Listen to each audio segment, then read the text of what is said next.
What's up, kids? It's your boy Caleb here from the Game Glyph, or Caleb Plays. I know it's been kind of a weird situation over on my channel. For anybody that keeps up with it, I know there's only a few people, but I really appreciate you sticking around through all the changes and the long periods of time in between me making videos. I apologize. I'm gonna be completely honest with you guys. My life has been pretty crazy over the last few years, really since I've moved to California. A lot has happened. I'm 41 years old now, believe it or not. And I am still living in California and kind of doing my thing.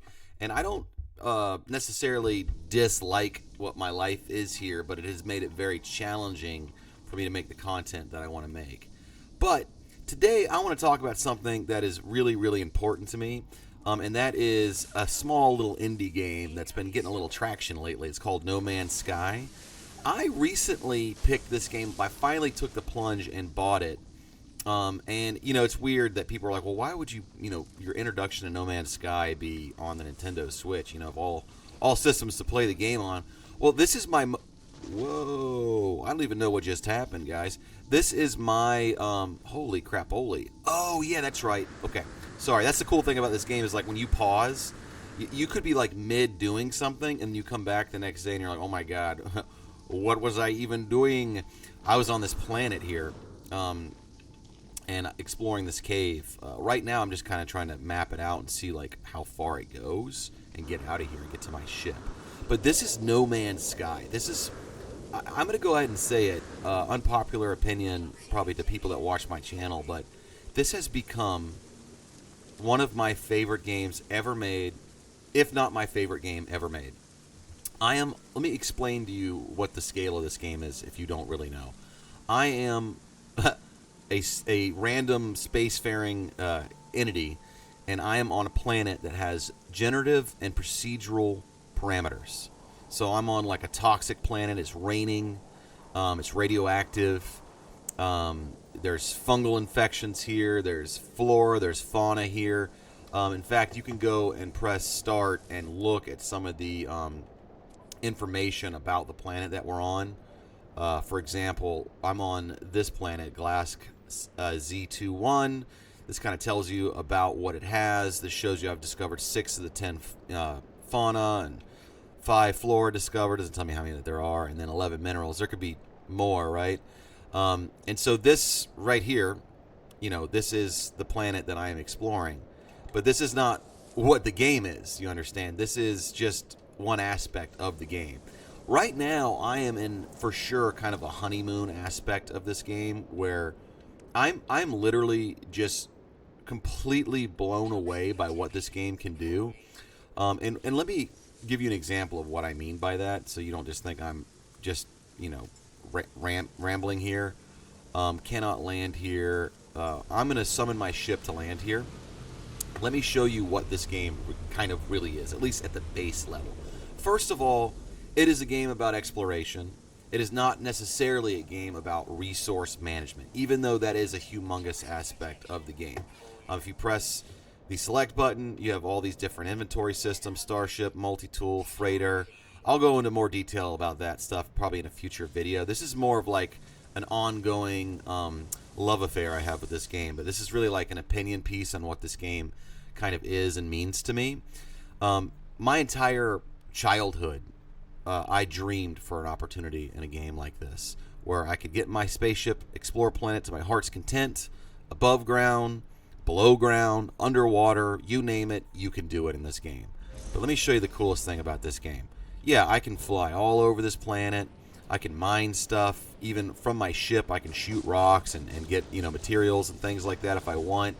But let me show you the coolest thing about this game. Let's leave the freaking planet. Let's get out of here. Boom. We just boosted out of the atmosphere of this planet. Now, there are other planets to explore. So I could go explore this planet. Now, this planet is very far away.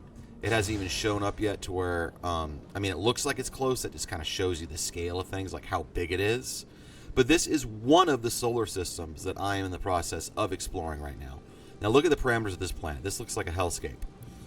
Salvageable scrap, fungal mold, copper, ammonia, salt, and high sentinel activities. Well, sentinels suck. and they essentially fuck up my whole world. So I'm not really good at the combat yet in this game. It is very challenging, but I will get better at it. There's my freighter. I'm starting to kind of slowly but surely build up. My Outlaw station. There's various space stations. The game is just... It's almost too big for me to try to explain. This is the planet I was just on. But just look at the majesty of this game. You see that, like, kind of corona around the planet there? That is literally the atmospheric effect of the stars and, you know, all that going on. I believe this... One of these systems I was in recently was a binary star system. But, you know, just to reel it back here, you know, I'm in this solar system exploring. There could be combat. I know there's somebody about to try to shoot me here in a minute. And it's all generative. You never know what you're going to get when you go into a star system. So let's look at the star map real quick so you can kind of see, or the galaxy map. This would allow me to warp to, you know, nearby star systems. And some of these have been discovered by people, and some of them have not. There's several billion, or, I mean, I don't know if there's quintillion, but there's certainly a lot. And you can scan these and kind of look for, you know, what you need to find in it. And then you can even deselect your path that you're on and just go and explore. And right now my hyperdrive is out of fuel, so I got to go make some resources to get to these different locations. But I can also go to a space station and warp there. But overall, this game is amazing because you basically can explore the game at whatever pace that you want, and it's very kind of cozy in that way. And if you are more interested in combat, you can find it. There's some missions in this game that tries to give you that kind of Helldivers vibe. But if that's what you're looking for in this game, yeah, you'll probably be a little bit disappointed, because right now, at least, you know, 8 years, 10 years almost later, they haven't really perfected combat in a system that I would really like. I was thinking about this last night. Like, what combat system could a game like this take on? And I honestly don't think that it would be like, you know, hit select and, you know, select your gun, and now you're in a gun. You have a gun mining tool, which is kind of like what it's doing now, where it's like your mining tools are kind of like your guns. I think what they should do is essentially make a mode. Almost like how you get in your spaceship and you're in a spaceship mode. I think you should get into a combat mode, where essentially once enemies are around, you have an option to fight or flight kind of situation. And you go into a combat mode, and it becomes kind of like Warframe or Gears of War, some kind of combat scenario like that. This game realistically does distance and scale to an extent. Like, it's saying it's going to take me about 40 seconds to get here. I'm going to go ahead and pulse there because Big Daddy C is an impatient boy. So now we're closer. I'm going to go into this Outlaw space station because I want to warp back to one of my bases and kind of show you guys the more Ark survival Minecraft type stuff that this game has on offer, which is really cool. And also I want to show you this neat Outlaw space station, which is really dope. When you go into these solar systems, you don't know what kind of space station you're going to get. You don't even know if you're going to get a space station.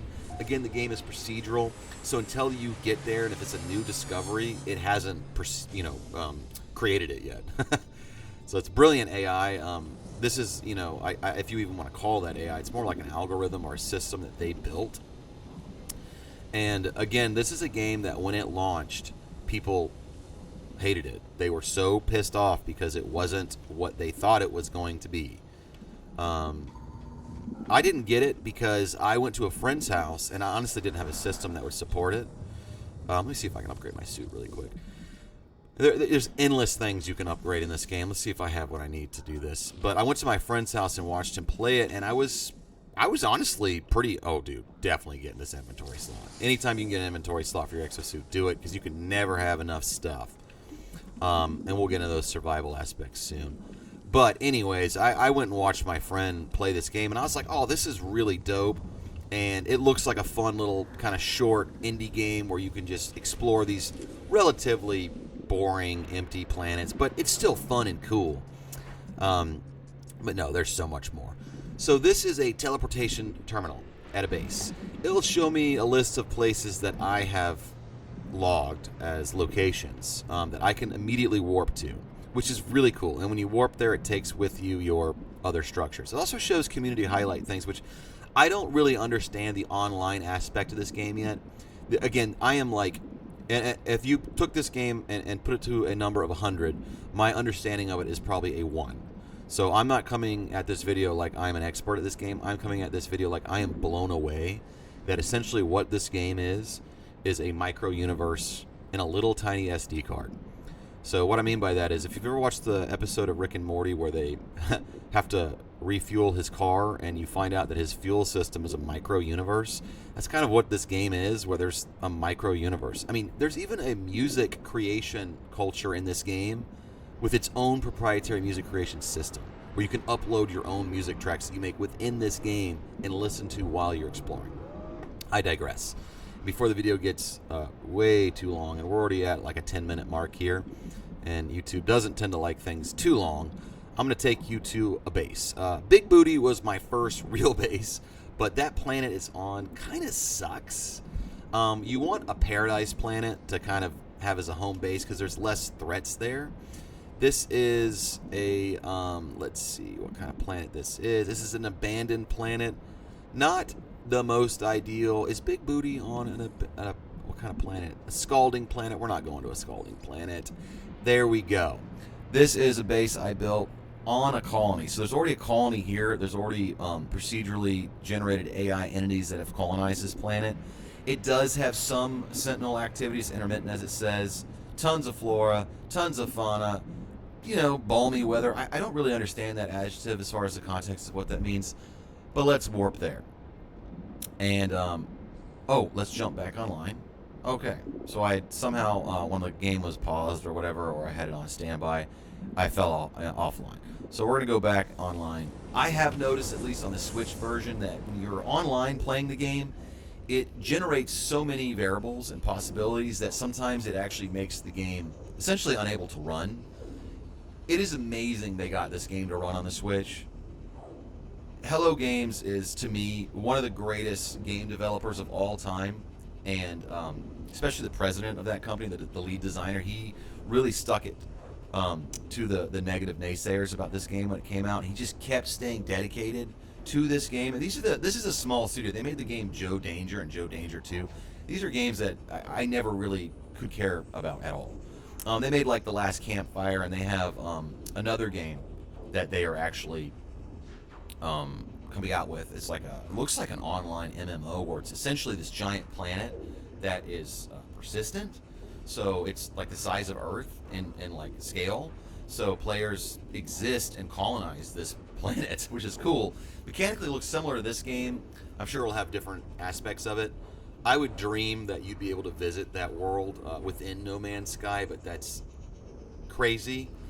But I could see them persisting this No Man's Sky into more of like a MMO type thing, because it kind of already is. All right, so I just beamed over here to, which is ironic because I got here, but I cannot leave by teleporting because my teleporter is out of juice. So let me check my, no, that's not what I want to do. Not my signal output. I need to get my biofuel reactor. Oh no, dude, it bugged out almost. Or did it? It did. So this happens to me a lot in this game. I am now stuck. Okay, I got out. I get stuck in walls in this game sometimes, and it is very frustrating because I love this game.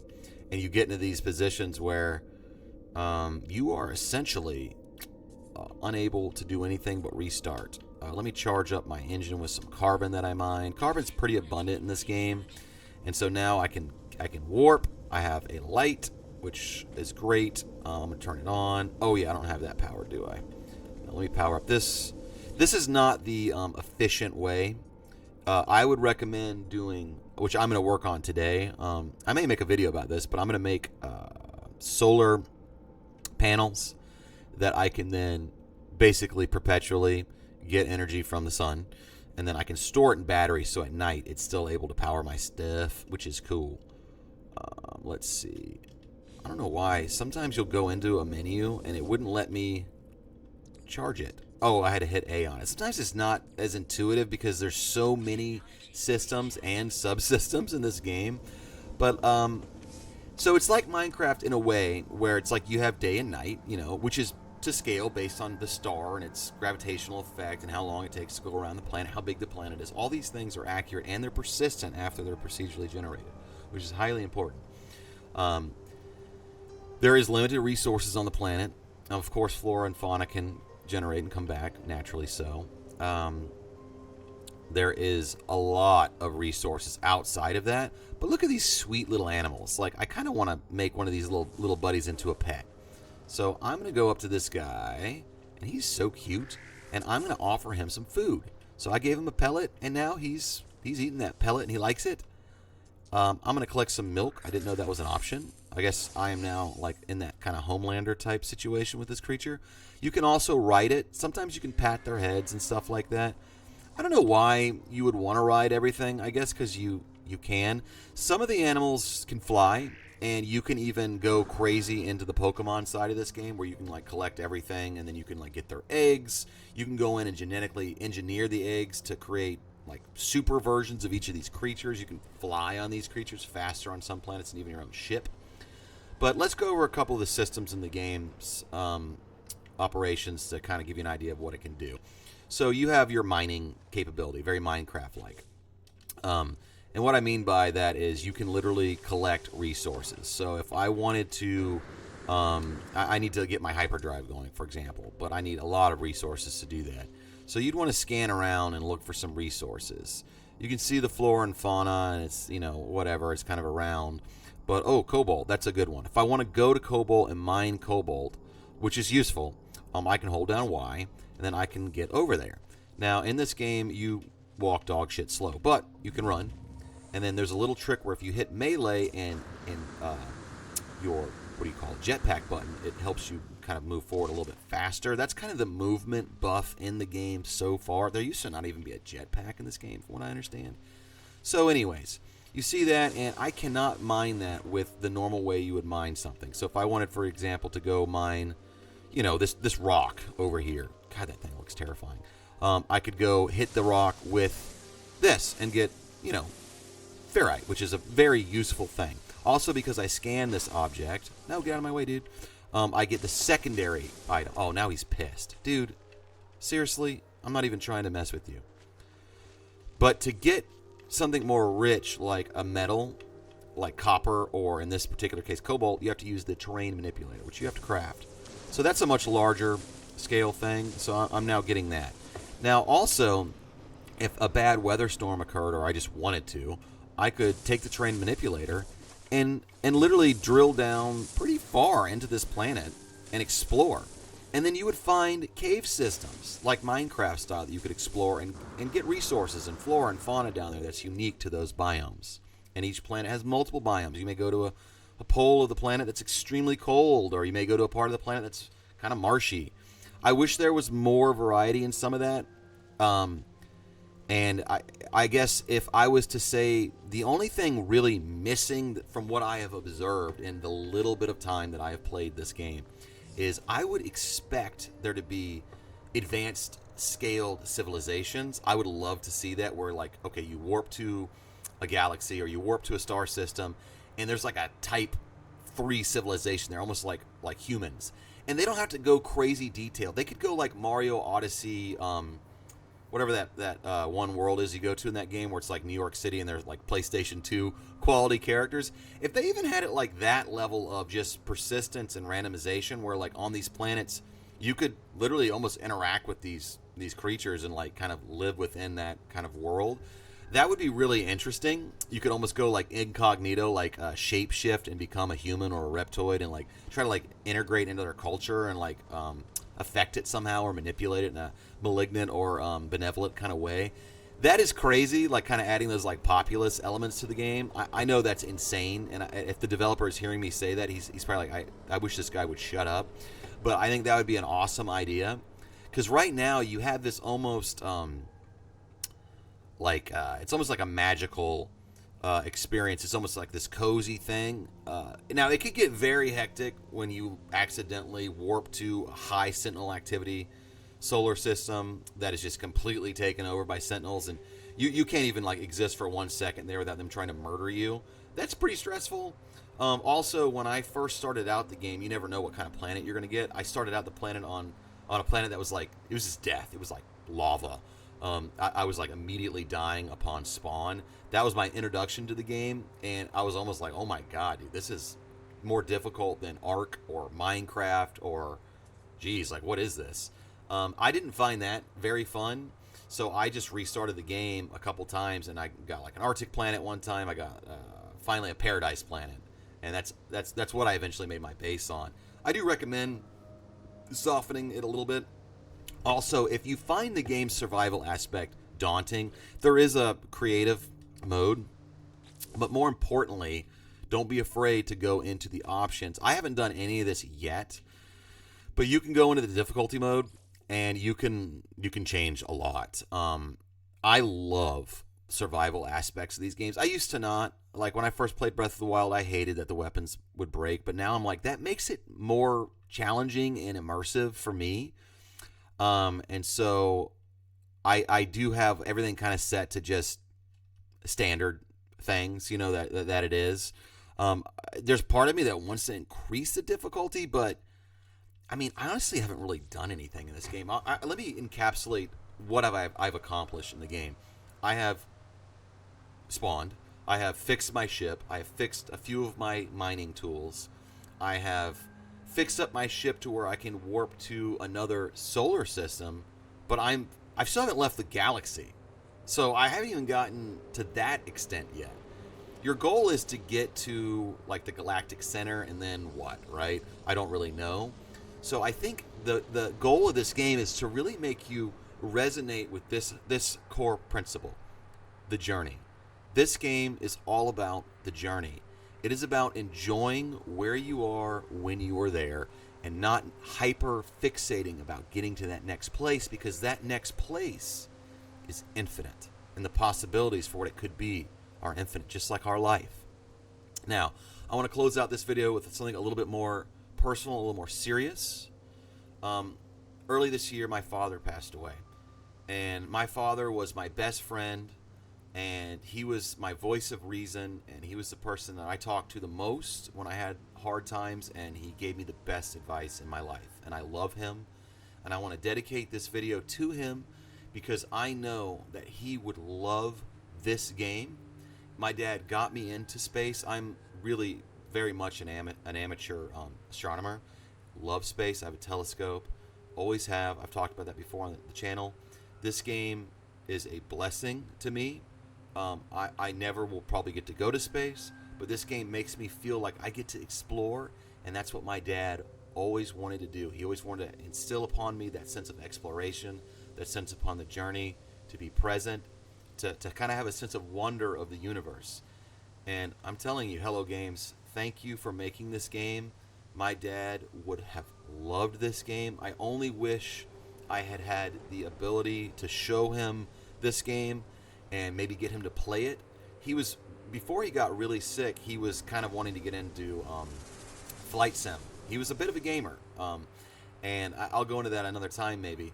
But I think that what he wanted out of that game, he would have actually gotten from this game, because if he had gotten into like the VR headset and maybe played this on a computer, which I can't even imagine how amazingly immersive this game is on a computer.